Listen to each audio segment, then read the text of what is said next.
Welcome to Thinking Outside the Soil with your host, Johnny Alfalfaseed, where we get to talk story and touch on topics about hydroponics and the farmers who grow the crops and creatures we need to eat.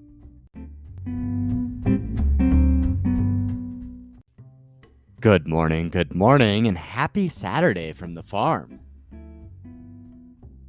Thank you for being with us on this beautiful morning. We had a wonderful workshop yesterday. It was quite the adventure. It didn't seem to go as expected, as things always do. And when we got there, we discovered that a lot of the larger scale producers that had signed up weren't able to attend an all-day workshop. So it was a bit of an oversight from the agronomist. She later said, I didn't think about it as clearly as I could have. And I get why some of the producers dropped off at the last minute. There's a lot of things to do throughout the day, and they're not able to commit to all of a workshop. So that was something that we learned.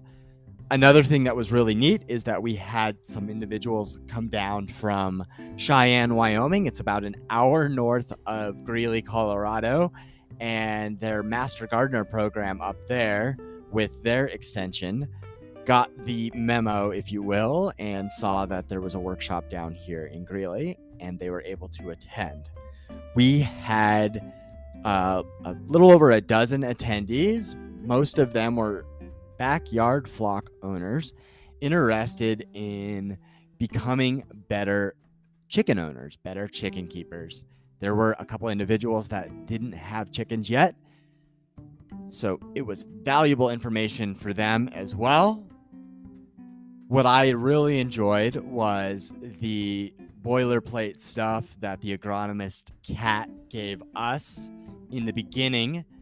She covered the avian flu that we're seeing today, and that was really neat. Something that I was able to take away that I want to share with you today is how the avian flu for chickens spreads, and I thought it was quite interesting to learn from the person that is one of the leaders in the area on poultry that most of the waterfowl are responsible for spreading the communicable diseases among birds. So not just this particular strain of bird flu, but in general, it's the waterfowl that migrate across the globe that have the potential to spread most of these diseases. And that's because these birds are traveling large distances and then commingling with other birds during particular times of the season. So up here in the northern hemisphere, birds fly south for the winter and they fly north for the summer, and during the northern times they're all commingling up in the Northwest Territories, northern Canada and such.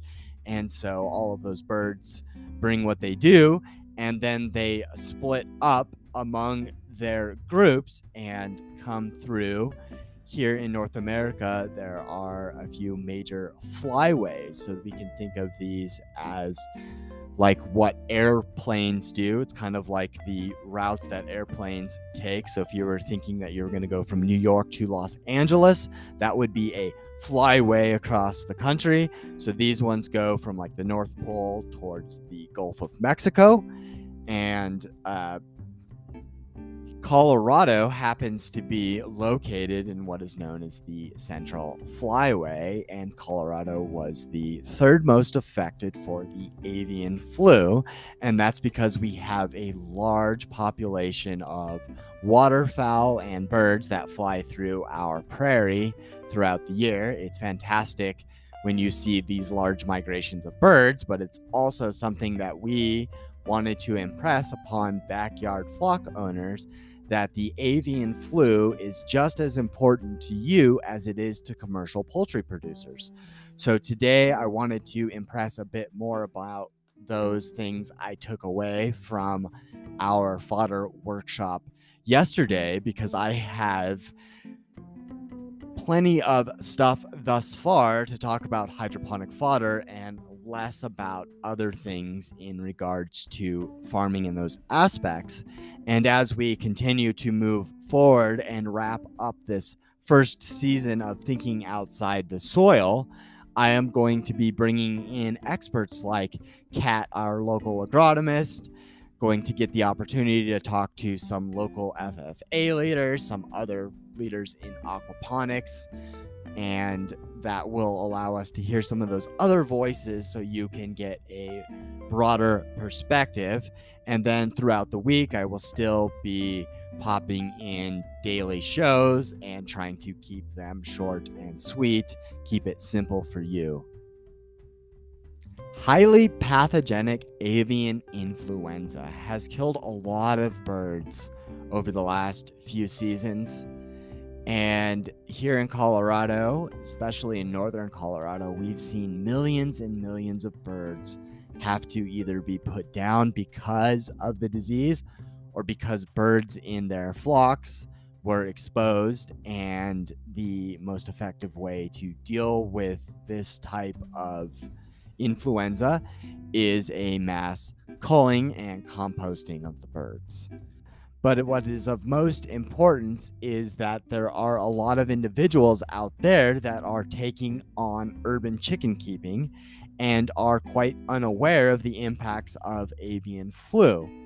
Whereas commercial producers have checklists and all kinds of resources from all of the local experts to say this is what you need to be doing in order to protecting your flock. And it makes a lot of sense because it affects their pocketbook significantly more than it may someone with a backyard flock. But it's the backyard flock owners that actually threaten other chicken keepers more so than these large flocks of birds. And that's because of the biosecurity that's being practiced in the commercial poultry industry versus those in the backyard industry. So one thing that I would love for us to take away is that biosecurity in the backyard is of paramount importance, whether it be during outbreaks like we have with this avian flu right now, or any time of the year. It's good to adhere to good biosecurity protocols. And so what that basically means for you with a backyard flock is that you need to be extremely mindful of where you're going with your chickens and where people have been before they come and visit your chickens. So one of the challenges with owning a backyard flock and avian flu is that you will go out there and hug your chickens, do what you need to do in the coop and touch them, and then you will go out into the public and go to the places where other people that have chickens will congregate. And the challenges with that are that this pathogen it can live in the environment for quite some time, and it is very contagious to birds. So birds will pass it on very easily. So something that we must just think of is that we have to think, what do the farmers do so that we can be as safe as they are? And so what we have to do is we make sure that we have specific clothing, mostly boots, pants, and our outerwear that we take into those operations that don't go anywhere else. We don't wear our chicken boots out into public or into other areas of the farm if we can avoid it as much as possible.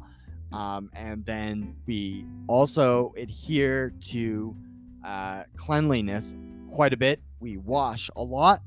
Anytime you're handling anything with poultry, outside of the poultry area, you need to make sure that your hands are getting washed when you go in between and in and out. It sounds simple, but it's something that we often overlook when we are just dealing with a couple birds in our backyard. So for you, could just adopt simple practices of making sure that you're wearing specific clothing in your coop only and then not wearing those things out in the world. That can be easy sometimes if you wear the same clothes in the coop day to day, because you'll likely get dirt, grime, or chicken poop on your clothes that you won't want to wear out in public. So that could be a good strategy for you to adopt for biosecurity, is pick a few articles of clothing that you can use on a consistent basis that are really easy to put on and off. Outerwear with buttons or large loose pants.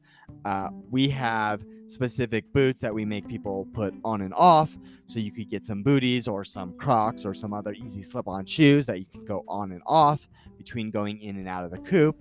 And then it also prevents some things being tracked into your home.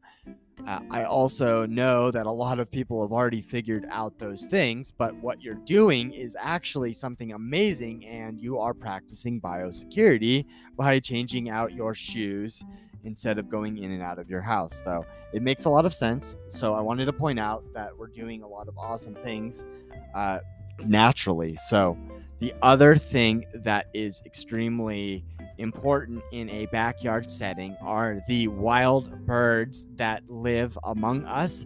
So many people want to think about the wild birds in the backyard.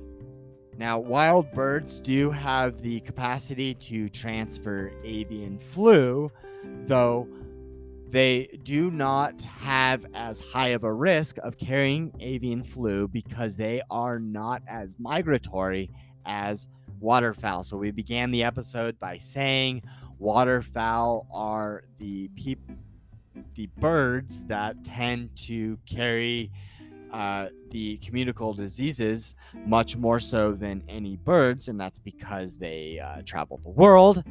Well, they also do not mingle as much with wild songbirds, so they are less likely. Though, one thing you can do to keep songbirds and other wild birds away from your chickens is making sure that you are